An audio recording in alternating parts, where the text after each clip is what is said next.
নমস্কাৰ আজি হৈছে 18 জানুৱাৰী দেওবাৰ এই মুহূৰ্তত সমগ্ৰ ৰাজ্যবাসীৰ বাবে আহি পৰিছে আজি সন্ধিয়াৰ বহুকেইটা ডাঙৰ খবৰ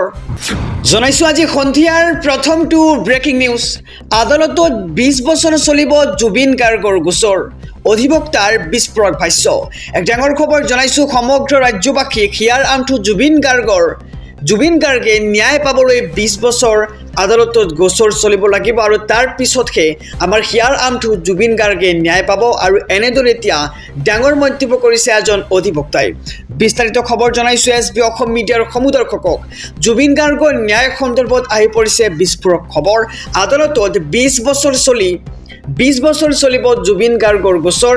জুবিনে ন্যায় পাবলৈ দীৰ্ঘকাল অপেক্ষা কৰিব লাগিব অসমবাসীয়ে আৰু জুবিন গাৰ্গৰ মৃত্যুৰ গোচৰক লৈ অসহায় ভাষ্য অধিবক্তাৰ আৰু অনাগত 20 বছৰ অসমৰ ৰাইজে চায়ে থাকিব লাগিব দৈনিক শুনানি অনুষ্ঠিত হ'লেহে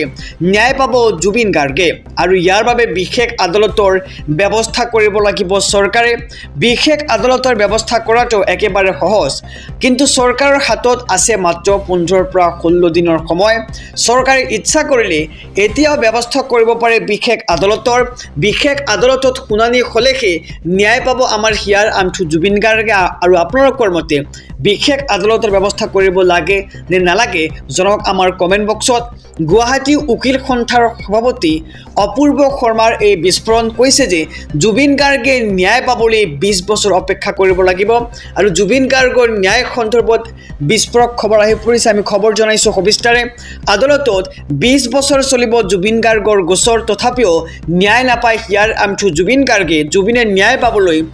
দীৰ্ঘকাল অপেক্ষা কৰিব লাগিব অসমবাসীয়ে আৰু জুবিন গাৰ্গৰ ন্যায় সন্দৰ্ভত আহি পৰিছে এক প্ৰকাৰ বিস্ফোৰক খবৰ জনাইছো সন্ধিয়াৰ আৰু এটি ব্ৰেকিং নিউজ মুখ্যমন্ত্ৰীৰ সকিয়নি জেল যাব লাগিব ৰেজাউল কৰিম এক ডাঙৰ খবৰ জনাইছো ৰেজাউল কৰিমক শেষ সকিয়নি মুখ্যমন্ত্ৰী ডক্টৰ হিমন্ত বিশ্ব শৰ্মাৰ সীমা চেৰাই গ'লে জেল যাব লাগিব ৰেজাউল কৰিম চৰকাৰ ৰেজাউল কৰিমৰ মন্তব্যক লৈ এবাৰ মুখ্যমন্ত্ৰীয়ে ঘটালে বিস্ফোৰণ শিক্ষাৰ প্ৰচাৰ কৰক শিক্ষাৰ জেহাদ নচলিব এইখন অসমত লাভ জেহাদ লেণ্ড জেহাদৰ পিছত এইবাৰ শিক্ষাৰ জেহাদ চলিছে ৰাজ্যত 2 নম্বৰ কৰি শিক্ষাৰ জেহাদ নচলিব অসমত অসমীয়াৰ বৰঘৰত সোমাবলৈ দিয়া নহ'ব ৰেজাউল কৰিমৰ দৰে মানুহক একাংশ মিয়াই অসমখন এনেদৰেই ধ্বংস কৰিব বিচাৰিছে আৰু এই চক্ৰান্ত নচলিব অসমত ৰেজাউল কৰিমক শেষ সকিয়নি এইবাৰ মুখ্যমন্ত্ৰী ডক্টৰ হিমন্ত বিশ্ব শৰ্মাৰ কৈছে যে ৰেজাউল কৰিম চৰকাৰে সীমা চেৰাই গ'লে জেল যাব লাগিব আৰু ৰেজাউল কৰিমৰ মন্তব্যক লৈ মুখ্যমন্ত্ৰীয়ে ঘটালে এক প্ৰকাৰ বিস্ফোৰণ শিক্ষাৰ প্ৰচাৰ কৰক শিক্ষাৰ জেহাদ নচলিব এইখন অসমত জনাইছো ৰাজনৈতিক প্ৰেক্ষাপটৰ এটি ডাঙৰ খবৰ ৰেজাউল কৰিমৰ পদত্যাগৰ পিছতে কংগ্ৰেছত আভ্যন্তৰীণ সংঘাত দিল্লীত উচ্চস্তৰীয় বৈঠক আৰু হঠাৎ বৈঠক লৈ তলব গৌৰৱ গগৈ প্ৰদ্যুৎ বৰদলৈ দেৱব্ৰত শইকীয়াক এক ডাঙৰ খবৰ জনাইছো সমগ্ৰ ৰাজ্যবাসীক ৰেজাউলৰ পদত্যাগৰ পিছতেই কংগ্ৰেছত আভ্যন্তৰীণ সংঘাত দেখিবলৈ পোৱা গৈছে নিৰ্বাচনৰ পূৰ্বে কংগ্ৰেছত এতিয়া চূড়ান্ত খেলিমেলি আজি দিল্লীত কংগ্ৰেছৰ উচ্চস্তৰীয় বৈঠক আৰু এপিচিচিৰ সভাপতি গৌৰৱ গগৈক বৈঠক লৈ তলব কৰা হৈছে আৰু বৈঠক লৈ তলব প্ৰদ্যুৎ বৰদলৈ দেৱব্ৰত শইকীয়া ৰেজাউলৰ পদত্যাগৰ পিছতে হঠাৎ বৈঠক লৈ তলব কৰা হৈছে ৰাহুল গান্ধী মল্লিকাৰ্জুন খাৰ্গেৰ উপস্থিতিত বৈঠক অনুষ্ঠিত কৰা হৈছে আৰু ৰেজাউলৰ পদত্যাগৰ পিছতেই কংগ্ৰেছৰ আভ্যন্তৰীণ সংঘাত নিৰ্বাচনৰ পূৰ্বে কংগ্ৰেছত এতিয়া চূড়ান্ত খেলিমেলি আৰু আজি দিল্লীত কংগ্ৰেছৰ উচ্চস্তৰীয় বৈঠক জনাইছো আৰু এটি ব্ৰেকিং নিউজ ডাঙৰ খবৰ অসমীয়াতে ভাষণ আৰম্ভ কৰি অসমবাসীক সম্বোধন প্ৰধানমন্ত্ৰীগৰাকীৰ আৰু মৌচান্দা খেলপথাৰত হাজাৰ জনতাই দিলে মোদী ধ্বনি এক ডাঙৰ খবৰ জনাইছো আজি দেশৰ প্ৰধানমন্ত্ৰী নৰেন্দ্ৰ মোদীৰ অসম ভ্ৰমণৰ দ্বিতীয়টো দিন আৰু অসমীয়াতে ভাষণ আৰম্ভ কৰি অসমবাসীক সম্বোধন প্ৰধানমন্ত্ৰীগৰাকীৰ দুইখনকৈ অমৃত ভাৰত এক্সপ্ৰেছ ৰেলৰ ফ্লেগ অফ আৰু কাজিৰঙাৰ এলিভেটেড কৰিডৰ প্ৰকল্পৰ আধাৰশিলা স্থাপন দেশৰ প্ৰধানমন্ত্ৰীগৰাকীৰ আৰু আজি অসমত প্ৰধানমন্ত্ৰী নৰেন্দ্ৰ মোদীৰ দ্বিতীয়টো দিন কেইবাটাও বিশেষ কাৰ্যসূচীত অংশগ্ৰহণ কৰে প্ৰধানমন্ত্ৰীগৰাকীয়ে মৌচান্দা খেলপথাৰত হাজাৰ হাজাৰ জনতাই দিলে মোদী মোদী ধ্বনি আৰু অসমীয়াতে ভাষণ আৰম্ভ কৰি অসমবাসীক সম্বোধন প্ৰধানমন্ত্ৰীগৰাকীৰ দুইখনকৈ অমৃত প্ৰভাৰ এক্সপ্ৰেছ ৰেলৰ ফ্লেগ অফ আৰু কাজিৰঙাৰ এলিভেটেড কৰিডৰ প্ৰকল্পৰ আধাৰশিলা স্থাপন জনাইছোঁ আৰু এটি ব্ৰেকিং নিউজ ডাঙৰ খবৰ দ্বিতীয় বিবাহ কৰা স্বামীৰ বিৰুদ্ধে দিয়ক অভিযোগ মুখ্যমন্ত্ৰীয়ে দিলে ফোন নম্বৰ আৰু এটা ফোন কৰিলেই স্বামী যাব জেললৈ এক ডাঙৰ খবৰ জনাইছোঁ দ্বিতীয় বিবাহ কৰা স্বামীসকল সাৱধান আৰু দ্বিতীয় বিবাহ কৰা স্বামীৰ বিৰুদ্ধে দিয়ক আপুনি অভিযোগ মুখ্যমন্ত্ৰীয়ে মুকলি কৰিছে এটা বিশেষ নম্বৰ মুকলি হ'ল মুখ্যমন্ত্ৰীৰ হেল্পলাইন নম্বৰ 114 আৰু এটা ফোন কৰোঁতেই স্বামী যাব লাগিব জেললৈ পোনপটীয়াকৈ স্বামীৰ বিৰুদ্ধে অভিযোগ দিব পাৰিব নিজ পত্নীয়ে আৰু লগে লগে লোৱা হ'ব কঠোৰ ব্যৱস্থা এতিয়াৰ পৰা দ্বিতীয় বিবাহ কৰা স্বামীৰ অভিযোগ দিব পাৰিব পোনপটীয়াকৈ মুখ্যমন্ত্ৰীক আৰু দ্বিতীয় বিবাহ কৰা স্বামীসকল এতিয়া সাৱধান হ'বলৈ হ'ল দ্বিতীয় বিবাহ কৰা স্বামীৰ বিৰুদ্ধে দিয়ক আপুনি অভিযোগ যিকোনো পত্নীয়ে 114 নম্বৰ ডায়েল কৰি মুখ্যমন্ত্ৰীক পোনপটীয়াকৈ দিব পাৰিব অভিযোগ আৰু মুকলি হ'ল মুখ্যমন্ত্ৰীৰ হেল্পলাইন নম্বৰ 114 অৰ্থাৎ 114 আৰু এটা ফোন কৰোঁতেই স্বামী যাব লাগিব এতিয়া জেললৈ জনাইছোঁ আৰু এটি ব্ৰেকিং নিউজ পুনৰ গৌৰৱ গগৈৰ মুখত হু ইজ হিমন্ত বিশ্ব শৰ্মা আৰু গৌৰৱ গগৈৰ মুখত পুনৰ হিমন্ত বিশ্ব শৰ্মাৰ প্ৰসংগ দেখিবলৈ পোৱা গৈছে নিৰ্বাচনৰ পূৰ্বে 6 জনগোষ্ঠীৰ জনজাতিকৰণ নহ'ব আৰু এই কথা ক'বলৈ কোন হয় হিমন্ত বিশ্ব শৰ্মা আৰু মুখ্যমন্ত্ৰীক এনেদৰে কটাক্ষ কৰিছে গৌৰৱ গগৈয়ে হিমন্ত বিশ্ব শৰ্মাই সিদ্ধান্ত ল'ব নেকি যে জনজাতিকৰণ হ'ব নে নহ'ব কেন্দ্ৰীয় চৰকাৰৰ সিদ্ধান্তত মাত মাতিবলৈ হিমন্ত বিশ্ব শৰ্মা কোন বুলি ডাইৰেক্ট মুখ্যমন্ত্ৰীক কটাক্ষ কৰিছে এইবাৰ APCCৰ সভাপতি গৌৰৱ গগৈয়ে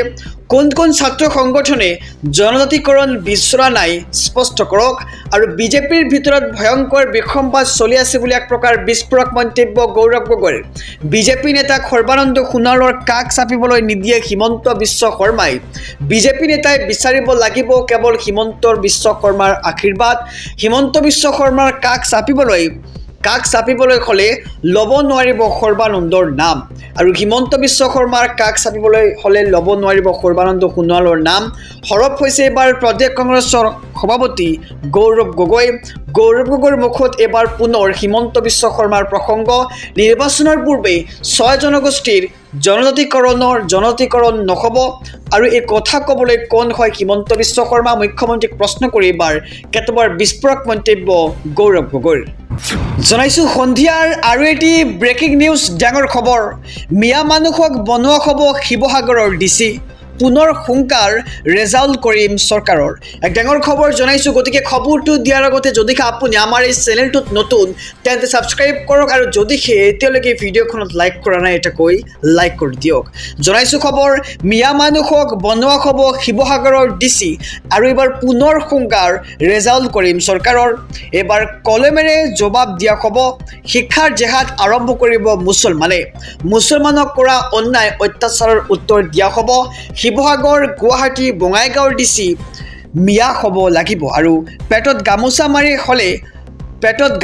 মাৰি হ'লেও ল'ৰা ছোৱালীক পঢ়িবলৈ দিয়ক কিডনী বিক্ৰী কৰি হ'লেও পঢ়িবলৈ দিয়ক নিজৰ সন্তানক আৰু আমি ইছলাম আৰু কোৰাণত বিশ্বাসী উদাত্ত ভাষণ এইবাৰ ৰেজাউল কৰিম চৰকাৰৰ কৈছে যে এইবাৰ মিয়া মানুহক বনোৱা হ'ব শিৱসাগৰৰ DC পুনৰ হুংকাৰ প্ৰদান কৰি ৰেজাউল কৰিম চৰকাৰৰ এক বিস্ফোৰক ভাষ্য এইবাৰ কলমেৰে জবাব দিয়া হ'ব